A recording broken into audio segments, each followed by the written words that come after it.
Tidak dapat dipungkiri bahwa kasus korupsi telah menjadi kasus yang sering terjadi di Indonesia, bahkan di sekitar kita dengan hal-hal yang mungkin tidak kita sadari. Upaya mencegah dan memberantas korupsi akan lebih efektif apabila seluruh pihak memahami celah-celah potensial praktik korupsi dan menutup celah-celah praktik korupsi sekecil apapun dengan mengedepankan dan menunjukkan integritas. Upaya memberantas korupsi hanya akan berhasil apabila seluruh pihak mampu menyentuh akar permasalahan dari timbulnya kasus korupsi tersebut. Integritas dapat menjadi kunci, karena integritas berasal dari dalam diri setiap individu dan dapat mempengaruhi perilaku individu tersebut. Survei Penilaian Integritas atau SPI hadir sebagai suatu upaya penilaian integritas dengan menggunakan kombinasi pendekatan persepsi dan pengalaman langsung maupun tidak langsung terhadap suatu institusi. Hasil data akan berbentuk indeks yang disebut dengan indeks SPI. Dalam survei penilaian integritas, terdapat 4 komponen penting yang akan membentuk indeks SPI, yaitu indeks internal, indeks eksternal, indeks expert, dan faktor koreksi atau deduction factor.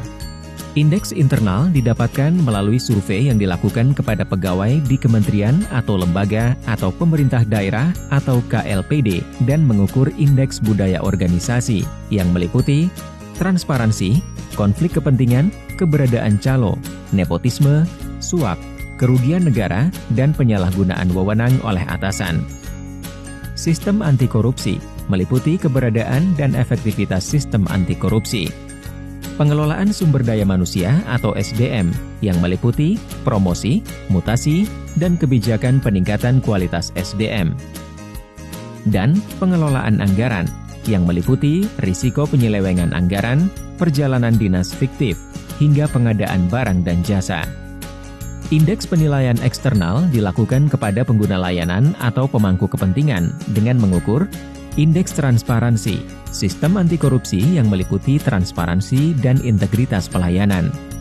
Sistem anti korupsi yang meliputi kampanye anti korupsi, sanksi terhadap tindakan korupsi, dan tindak lanjut pengaduan korupsi, dan integritas pegawai yang meliputi kejadian dan jenis suap dan gratifikasi.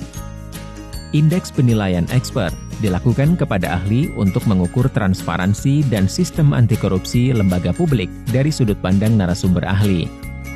Faktor koreksi yang terdiri dari laporan pengaduan yang digunakan adalah laporan pengaduan masyarakat terkait korupsi kepada KPK pada periode 1 tahun terakhir yang telah diverifikasi. Laporan kepatuhan LHKPN adalah persentase jumlah wajib lapor di setiap institusi yang belum melaporkan LHKPN terhadap jumlah seluruh wajib lapor pada tahun sebelumnya. Pengarahan. Pengarahan yang dimaksud adalah adanya upaya untuk mengarahkan responden agar memberikan jawaban yang tidak sesuai dengan kenyataan ketika mengisi kuesioner. Di tahun 2016, terdapat 64 KLPD peserta SPI yang terdiri dari 36 kementerian atau lembaga dan 28 pemerintah daerah. Di tahun 2017, terdapat 36 KLPD yang terdiri dari 6 kementerian atau lembaga dan 30 pemerintah daerah. Di tahun 2018, terdapat 26 KLPD yang terdiri dari 6 kementerian atau lembaga dan 20 pemerintah daerah. Pada tahun 2019, peserta SPI mencapai 27 kementerian atau lembaga dan 100 pemerintah daerah. Tahun 2020 dilakukan uji coba SPI secara online terhadap 5 kementerian atau lembaga dan 7 pemerintah daerah. Dengan bekerja sama dengan Bappenas, Badan Pusat Statistik, dan Kementerian Dalam Negeri, SPI telah menjadi salah satu program prioritas nasional dan merupakan salah satu indikator pencegahan korupsi dalam rencana pembangunan jangka menengah nasional. Di tahun 2021 dan seterusnya, SPI bersifat mandatory untuk dilakukan di seluruh kementerian atau lembaga atau pemerintah daerah secara online. Sebelum survei dilaksanakan, kelengkapan data populasi pegawai, penggunaan layanan, dan eksper menjadi kunci keberhasilan.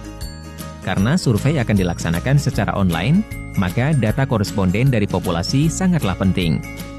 Pelaksanaan survei secara online juga harus memperhatikan prinsip-prinsip transparansi dan akuntabilitas. Data SPI ini akan berguna untuk institusi dalam melakukan pencegahan untuk mengurangi tingkat korupsi di institusi tersebut. Untuk kelancaran kegiatan SPI, setiap kementerian atau lembaga atau pemerintah daerah dapat menugaskan penanggung jawab kegiatan SPI di inspektorat atau satuan pengawas internal di masing-masing institusi untuk berkorespondensi dengan KPK. Penanggung jawab memiliki tugas memastikan ketersediaan data populasi sebelum survei dilaksanakan. Ingin tahu lebih lanjut tentang SPI? Mari kunjungi survei penilaian integritas di www.jaga.id. Mari tegakkan integritas institusimu.